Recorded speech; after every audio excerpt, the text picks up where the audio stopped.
Can anybody hear me? I can. Everybody can? Okay. Just making sure. I'm on a call.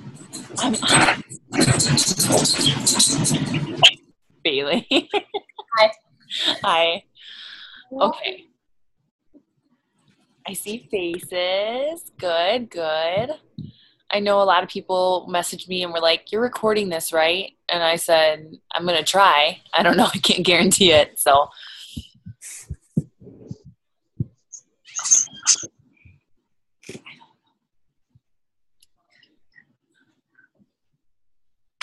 All right. I'm going to get started because it is my husband's birthday. So I'm starting promptly so that we can be done promptly. Okay, I am super, super, super excited to have a lot of you guys on here. A lot of you are super new coaches, which this is definitely geared towards you and figuring this out. Like the sooner you figure out how to work this for you is really going to help you in the long run. Something that I really took away from Summit that they said is the worst story told is one that is never told. And I think that that is something to really think about because we all are comparing our journey to somebody else's. And in reality, like we all have something so special to share. There's nobody out there that's just like you. And the sooner that you embrace telling the truth about where you've come from and what got you to where you are, the sooner that other people are going to relate to that and want to jump on board with you.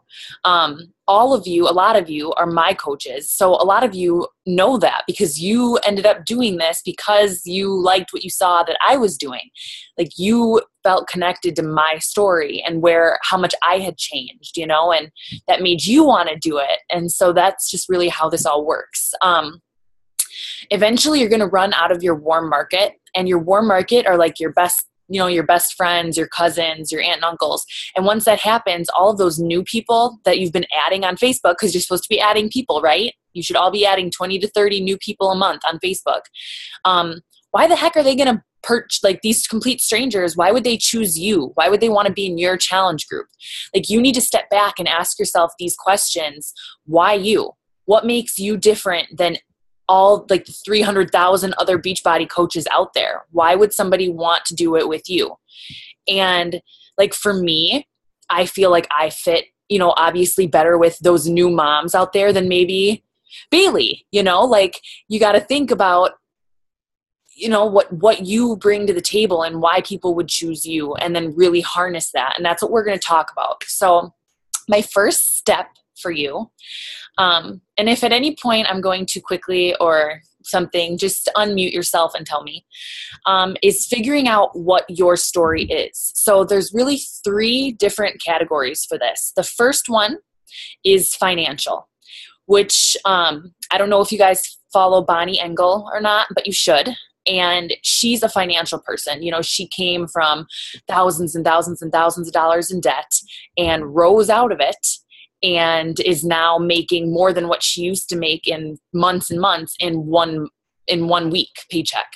So she really talks about where this company has taken her financially, which can kind of get us jealous, I think. Sometimes I know Lauren told me she had to unfollow Bonnie because she was so jealous of how much money she was making. But I think it's the fact that Bonnie's constantly showing how much money she made because that's her story. Just like there are other coaches out there, which brings us to the second one, which is a physical story. If you guys follow Ashley Kugler, I think her name is, she's somebody who's lost like 200 pounds from Beachbody. So what does she post about constantly? Her weight loss journey. Duh. And so now she gets a lot of people who are much heavier that choose her because, to be honest, why would somebody choose me over her? She lost 200 pounds using these products and is proof that even no matter how big you are, if you can't take a step, like you're barely able to move, you can get somewhere eventually. I was not like that, I wasn't 350 pounds. So that's the second one, a physical transformation. And the third option for what your story can be about is emotional. And I'm going to say that that's me. I know you all follow me on Facebook. So I'm going to say that the third one would be me. I feel like my biggest transformation from Beachbody, obviously, yes, money, and yes, I've lost weight and I feel much better about myself. But my biggest transformation has been like on the inside for sure. And I will get to my story at the end. But that's what I want you to think about. Your first step is, which one are you? And you might be like a little hodgepodge in between there, but for the most part, pick one. Make your life easier. Moving on, your mess is your message. This is my other biggest thing I took from Summit. Your mess is your message. I am a hot mess, and I try to show that in my Facebook. I think sometimes I come off a little bit more glamorous than I am, but I'm trying to reveal some of the truer things.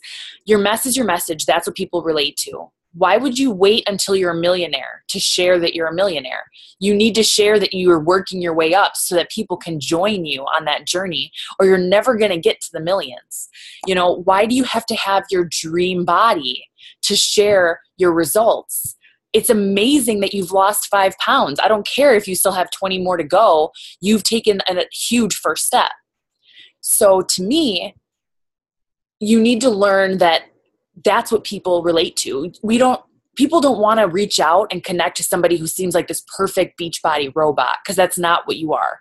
You're a real person with real struggles, with kids, and sometimes eating out happens because you didn't meal prep and you've got sports. So McDonald's it is. I mean, you've got to share those things because people are intimidated to reach out to you when they feel like, she's just going to judge me. This girl just eats carrots every meal and she's just going to judge me for being overweight. You need to share your mess, and that's what's going to be your message.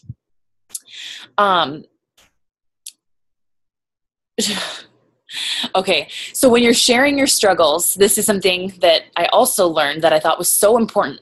Sharing your struggles, it's our job. If you look at your Facebook before you became a Beachbody coach, which is hard to do now because you're all coaches, but try to remember before this what your Facebook newsfeed looked like. I think about this all the time. Like, I used to be surrounded by hangover food pictures, drunk shots, people on the bar doing belly shots. I mean, that was my newsfeed in the morning. Every Saturday morning, guaranteed. It was everybody, posting about their nightlife out and stuff. And now on Saturday mornings, I've got like 100 people who have already done their workout and I'm just crawling out of bed. It's like, what the hell? So I think that it's our job to be that, like, to us, we forget you have all these Beachbody coaches on your Facebook because you are one, but your friends don't. They have maybe a couple, because some of us are all from Minocqua, so maybe they have 3 or 4, but a lot of the people that you guys have met at college or in your lives or on your, don't know me or somebody else, and the only positive light on their newsfeed is you. So it's your job to take your struggles and turn them into positive things for them. And that's what if you guys saw my post the other day posting about me having a rough day, I posted about it, but then I honestly sit down because of my personal development and I think about things differently than I used to. I used to be upset about something and it was like the world's fault, and I would be like, all pissed off, and I'd have to go out and get drinks, to be honest. That's how I coped with things. And now it's like I sit there and I'm like, no, I'm going to do this for me because I'm the hero in my story. I don't need somebody else to save me. I can figure this out. I can do this. I can support Jax by myself. I can, yes, I have Eric, but if Eric and I were to separate right now, could I do this by myself? Am I who I want to be on my own? And that's what I asked myself. And so what did I do? I turned around and I made that into a story for people on Facebook who are following me. And I got so many messages, you guys, so many people who have been following me for months now that are genuinely concerned with my well-being. And I don't really know them that well, but they feel like they know me. And I message them and they talk to me and they encourage me. And then, not that it's about a sale, because it's not, but then all of a sudden it's like, hey, I've been meaning to message you, about that size group. That's what we're trying to tell you, is that it might not seem like a sale right now. It might not seem like people are joining your group right now. But as you're posting and connecting people to you and your story, people are following you. And eventually they will reach out and be like, I love you. What are you doing? And I want to do it with you. So that's why letting people into your struggles and showing them how you're overcoming them is so, so important. Because not everybody knows how to do that, you know, and that's something that I think we're learning on our own right now through Beachbody is strength and confidence and stuff like that. So back to your story, crafting it. A good way to craft it is to do A, B, C. A is when, B is what, and C is how. So when were you like this? Or, you know, when were you back in college? I was 20 pounds heavier. Okay, that's your when. What was it? You were 20 pounds heavier. You couldn't work out. You were miserable in your own skin. You wouldn't go swimming with your friends because you didn't want to wear a bikini. Okay, and how did you overcome it? You know, what have you been doing? Now, after being a Beachbody coach for 3 months, sticking to my 21-day fix, I have gotten to, you know, this and this place, and I feel confident in my skin. You know, that's a very quick example, obviously, but when, what, how is an easy way for you to start structuring what your story is. And then also, who are you posting to? And this is something that I struggled with for a really long time. I was just like, get me coaches. I want to hit diamond. I want to hit 1-star diamond. I was all about, you know, just getting them. And then all of a sudden it was like, I had all these coaches and none of them were willing to do anything. And I was like, okay, well, but what? I'm a diamond. How come I'm not making the same money as that diamond? How come I'm not moving up anymore? And it's because I was attracting all the wrong people. I was just posting to general. I was desperate for people to want to join my team and what I was doing. You don't want that. Don't do what I did. I literally I had like 10 coaches quit. And then I had to re-up from the ground all new coaches. And thank God I did that, because it seriously got me all of you guys that are on here that are actually trying and actually messaging me and actually ranking up and hitting emerald and shooting for diamond. And it's amazing. It's the best thing that ever happened, but it added like 3 months to, you know, to my goals. I'm 3 months behind my goals. So when you're posting, who are you trying to attract? You're trying to attract people like you.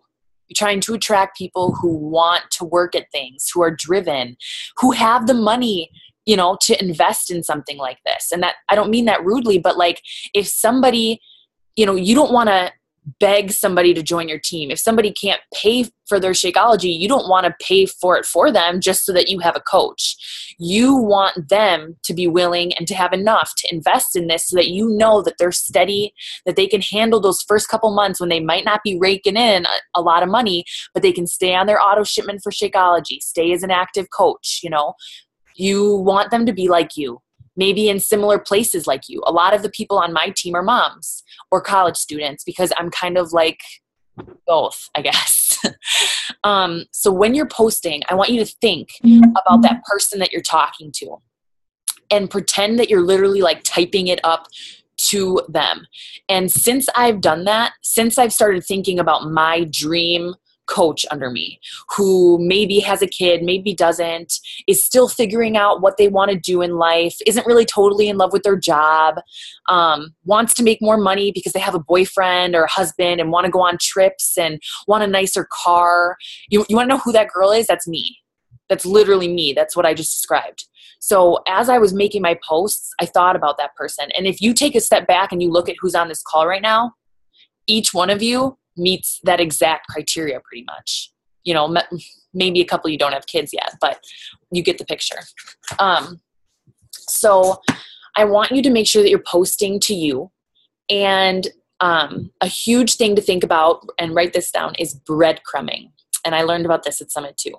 So breadcrumbing is when you are doing small parts of your story here and there to lead up to a big, like when you tell your big story. So I know you guys have seen some of my big posts where I post about like what this has done for me and how different my life is, and, you know, how I came from being drunk every night to this. But I also do small little posts to keep people interested in what I'm doing, and also to keep those new friends on my Facebook clued in, you know, like I add these people and they don't really know what I'm up to. And then if all of a sudden I was just like, this is me, like with my big, huge, long story, they'd be like, this girl's crazy. But they've seen little pieces because I breadcrumb it. So like, for instance, I did one a month ago of Jackson and how he's my hero. And I just kind of talked about how different my life is after getting pregnant and having him, and how at the time I thought that getting pregnant was going to be the worst thing ever. But now it's like, I can't imagine my life without him. Okay. That's just one small, I mean, Jackson's a huge part of my story, but that's one little piece of it. So then maybe I post sometimes like my before and after pictures. That's one small piece of it. You've got to try to leak in a couple little breadcrumbs of your big story, the bigger picture, not just your healthy meal and your workout that you did, your bigger story. You should be trying to do that a couple times a month. And then at least once a month, you should be putting up your big story, your long story, the one that everybody reads and tears up and likes, and, you know, you get like 200 likes on it after you start getting a following, of course, like that big story, once a month. And you, obviously I don't just like copy and paste it the same every month, but, you know, I change it up, a different picture, whatever. So this brings me, before I tell my story, it brings me to what happens when you tell your story. And what happens when you tell your story is you get haters. And that is because hurt people hurt people. They talked about this in, I don't know who I hear. I hear somebody. That was me. I'm sorry. Oh, that's okay. It's all better now. Okay. Hurt people hurt people. So they talked about this at Summit because this is huge. People don't know how to adjust to change, and to see so many people aren't happy in their jobs. They aren't happy in what they're doing. You know, they aren't happy with their bodies, and they're super pissed to see you being good with all those things. And hurt people hurt people. So those people are hurt. And what are they going to do? They're going to hate on you. They're going to talk behind your back. They're going to say you're annoying for blowing up Facebook. You just have to believe in what you're doing and believe that your story matters, because as much as I see people comment on other big coaches things like, wow, you're pathetic, all you care about is looks, that is not the truth. You know that what we stand for is so much more than looks. We stand for looks, but we also stand for financial freedom. You know, we stand for confidence. We're saving people's marriages. We're saving people's lives. People are getting off medications. You know, people are showing their kids how to be healthy. We're helping put a stop to childhood obesity, diabetes. Like, the list goes on and on and on. Financial freedom for families so that they're not able to pay for their groceries and starve, you know? Like, it's a lot more than just, oh, be skinny and look good in your swimsuit. So understand that you being honest with people on Facebook is going to have people that are hurt try to hurt you. And you need to just be confident in what you're doing and turn it into a lesson, you know, turn it into a post. That's what they said at Facebook. It was so funny, or at Summit. They're like, on Facebook, when you get a hater, turn it into a post and use it as a message, because that's what people connect to. Eventually, a lot of your followers are going to be other coaches. If you're really ready to rock this business, you're going to build a team, and then you're going to build a team of diamonds. Well, all your coaches that get all their coaches, they're all going to follow you because everybody's looking up to you because you started this. It's your team, right? All of a sudden, most of your friends are coaches, and they don't connect to somebody who says, my life is perfect, I'm the perfect coach, and everybody loves me, because they're brand new. And maybe they're feeling some hate. So it's your job to tell the whole story, to share those struggles so that people who are struggling can connect to you and understand that it's not just them. If I were to sit here and tell you guys that, oh, when I signed up as a coach, everybody just wanted to be in my challenge groups, and I hit Success Club 10 and it was so easy, and God, you guys are all so stupid for not knowing how to share your story, you wouldn't really connect to that. And so that's why I have to tell you, I have haters. I have people who hate my guts, and I don't care. You know, I have struggled. There are months that I have called Lauren saying, I think I want to quit. I can't get anybody to be in my challenge group. I haven't made, like, not as much money as I should. for how much time I'm putting into this. I could be working a job and making real money right now for my family. And it's like those thoughts go through your head, and then you have to think about the bigger picture. So I'm telling you right now the full story, and that's your job to tell everybody else the full story so that people want to join your journey. So yeah, that is basically all of the tips that I have for you. The brutal honesty, hurt people, sharing your story, breadcrumbing, when, what, and how when you're putting your story together, sharing your struggles, and remembering that your mess is your message, and deciding between financial, physical, or emotional. And I'm going to end this call. I know some of you already know my story, but I'm going to tell you my story so that you can see how I do it. So when I was in college and in high school, I was extremely insecure. I was overweight. My dad traveled a lot, so I didn't really have any male attention. I didn't really have a male figure in my life at all. My mom is drop dead beautiful, but she knows it, so she's always off working on that. She's out getting her hair done or at the gym, and we were kind of always alone. So in high school, I just wanted to fit in. And to me, fitting in was being the popular bitch who was super rude to everybody. And then that ended up biting me in the ass. And I had no friends because all I knew how to do to get attention was talk about other people, sleep around, and that's literally all I knew how to do to get the attention that I was after. So then I went to college, and it just continued. I met a really, really bad person there and started living with him. And he was just an alcoholic, and he brought me on his downward spiral. And I remember at one point remembering that I had drank for 63 nights straight. Every single night I had gotten completely puke plowed, and then woke up the next morning. I got fired from 3 jobs in one summer. I dropped out of college. I did not have anything going for me at all. And then to top it all off, my boyfriend, the one I was living with, got abusive and started coming home drunk and hitting me. And that was something that I said I would never deal with. I wasn't that person. I was Julia. I was strong. I was confident. I was in sports. That's what I portrayed to everybody. But really I wasn't. I wasn't strong. I wasn't confident. I felt like I needed him. So one night he chased me down the street in my pajamas, barefoot, in the middle of December. And I had a friend pick me up, and I'll never forget, I thought I had frostbite on my feet. It was the worst thing. I called my ex-boyfriend, Jason, the father of my son, and he hated me at the time. I had broken up with him to date this asshole in Madison. And I begged him to come help me and come get my stuff and get me out of there, or I knew I would never leave. I knew that I would go back the next day and this guy would say sorry and I would forgive him like I had 100 times.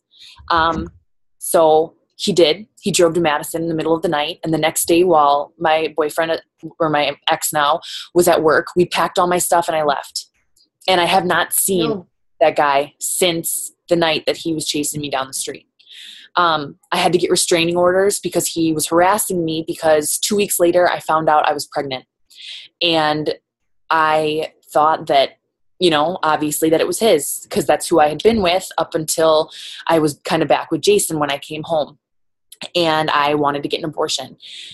So I was looking into doing that, and my sisters told me that if I did that, they would never talk to me again. So I didn't. And I had Jackson, and I had a restraining order against my boyfriend at the time. Thank God I didn't get rid of Jackson, because by Lord's grace, this is getting pretty personal now, but you're all on my team, so it's okay. I had only slept with Jason once, and that was his son. So that really shows you that there is a God out there. I had Jackson, and I got on my feet, and I got introduced to Beachbody, and it just connected with me. It just showed me that there are people out there willing to support you and also trying to change, and that you don't have to come from the most glorious background. You don't have to be a fit, perfect Nazi guru, to inspire other people. And I just took a leap and decided that I wanted to be the voice that talked to other people who maybe were struggling with confidence. I wanted to talk to other people who maybe were coming out of abusive relationships. And I wanted to talk to other people who maybe were single moms and trying to figure their life out. And I met Eric, thank God. And, now everything is perfect. Everything is perfect. I couldn't imagine my life without Jackson. And I couldn't imagine, my life without that journey. It's embarrassing because I have a lot of haters. I live in my hometown, so I live where I made my mistakes. Kind of like, how they say dogs don't like to poop where they lay. Well, I pooped here and now I'm laying here. And that is really hard because I've had a lot of people in this town. They don't like that I've changed, and they don't like that I'm different, and they don't like that I'm succeeding because frankly, I really don't deserve it. I was a pretty rotten person. And so now I'm having to slowly earn a lot of people's trust back and a lot of people's love back. And thank God it's working. Me not being out at the bars every weekend, people are like, wow, this wasn't just a phase. I've been doing Beachbody for almost a year. So it's working. But, I live where I made my mistakes, and I don't regret it because those mistakes led me to where I am. Had I not been a drunk, I wouldn't have connected with that guy, and I wouldn't have gotten in trouble, which wouldn't have made Jason save me, which wouldn't have gotten me pregnant, which wouldn't have gotten me Jackson. And at the end of the day, that's my why. He's my why. So my story brought me out of that awful funk that I was in and to where I'm at right now, talking to you guys, which is amazing. I don't know how I would get through my days without all of your inspiring posts and likes and comments and encouragement and everything. So it really goes to show that absolutely everything in your life happens for a reason. And it's just your job to look at it that way and look at the bigger picture and turn those reasons into your story and make them bigger than just a little everyday happening. They happen for a reason. There's a bigger message. So you need to look at those things and start writing them down, dissecting them, whatever. But you should be making people feel your story like you guys just felt mine. Okay? This is always the awkward silence where it's like, okay, and everybody's muted. So you're all just like looking at me. But anyways, I hope that you guys took a lot out of this. And if you have any questions about anything that I said or anything like that, I really want you to let me know. And my task for you is I would like you guys to craft a story. Okay? Craft your story. Get a good picture to go with it. Maybe yours is the before and after of your weight. Maybe it's the financial, what you're coming from, the emotional, the confidence. Maybe it's being more confident in your relationship. That's huge. Okay. Relationships don't thrive if you're not confident and if you don't feel good in front of your partner. And that's getting personal again too, but hey, that's how I am. So I want you to craft your story and I want you to post it on our Team Trailblazers page so that Lauren and I can read them. And Lauren wanted to be on tonight, but she's a family event. So she told me to say hi, but post them on there. And if you don't feel comfortable posting it on there, private message it to me first. And I will help you guys. I will help you. I will edit. I will put my 2 cents in. I will help you guys craft your story for your first your story debut on Facebook. And then it's your job to, figure out the breadcrumbing, change it up again next month. But your first one, let me help you because this is something that I feel pretty strong at. And I would love to help you guys feel the same way. Okay? So that's your homework. You guys have a week. Next Thursday, next team call. I want them on there by next Thursday. Okay? All right. All right. Bye. Thanks for sharing. Yes. Bye, guys. Have a great night. Bye. You too. Have fun. Bye.